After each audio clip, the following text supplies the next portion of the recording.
सद्गुरू श्री ब्रह्मचैतन्य महाराज गोंदवलेकर यांचं प्रवचन 22 मार्च. भगवंतास स्मरून प्रपंच केल्यास तो नीटनेटका होईल. नारदांनी एकदा श्रीकृष्णांना विचारले, तुम्ही कुठे सापडाल? त्यावर श्रीकृष्ण म्हणाले, नारदा, मी वैकुंठात नाही, रखुमाई पाशी सापडेल असेही नाही, तर मी माझ्या भक्तापाशी सापडेन. भक्त नाही तरी देवाशिवाय कसे राहणार? देवाला देवपण तरी कुणी आणले? भक्त जर नाहीत तर देव तरी कुठचे आले? देव आहे असे जे मानतात त्यांनाच देवाचे अस्तित्व समजते. नास्तिकाला देव कुठला? त्याला विचारले, तुझे कोण आहे या जगात?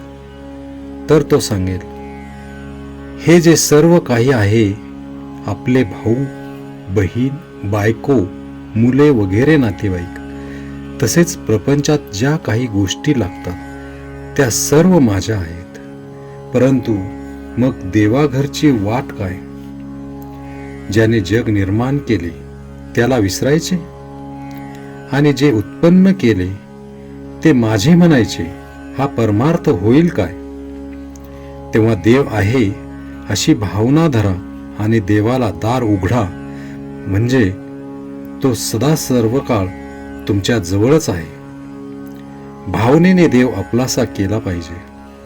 आपण कुठेही गेलो तरी आपल्या रामाला बरोबर घेऊन जात जा, म्हणजे तुम्हाला काही भीती नाही. रामाला बरोबर नेणे हे बोलणे लोकांना चमत्कारिक वाटेल, पण ज्यांना देवच नाही असे वाटते त्यांच्याशी आपल्याला काही कर्तव्य नाही. जो देवाच्या नादी लागला त्याचा प्रपंच बिघडला असे काही जण म्हणतात, परंतु ज्याने प्रपंच निर्माण केला त्याला विसरून तो प्रपंच नीट होईल का? कधीही होणे शक्य नाही. तर त्याला स्मरूनच प्रपंच केल्याने तो नीटनेटका होईल. प्रपंच सोडून परमार्थ होणार नाही. प्रपंच करा, पण त्यातली आसक्ती सोडा, म्हणजे झाले. तुम्हा सर्वांना जड भरताची गोष्ट माहीत आहेच.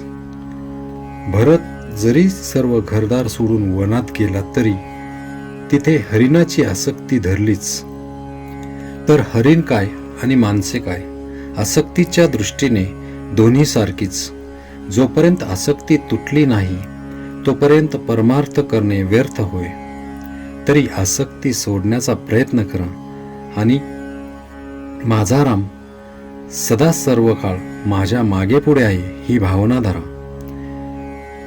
एकाने विचारले, तुम्ही सर्वांना मानस पूजा करायला सांगता, पण एकटा राम सर्वांच्या जवळ कसा जाणार? मी त्याला सांगितले, तू मानस पूजा कर, म्हणजे तुझ्याजवळ तो राहील. तो जर सर्व ठिकाणी भरलेला आहे तर त्याला जाणे येणे नाहीच. आपण मात्र त्याला पाहणे जरूर आहे. भगवंताचे नामस्मरण हा उंबरठ्यावरचा दिवा आहे. त्याने भगवंत आणि प्रपंच दोन्हीकडे उजेड पडेल.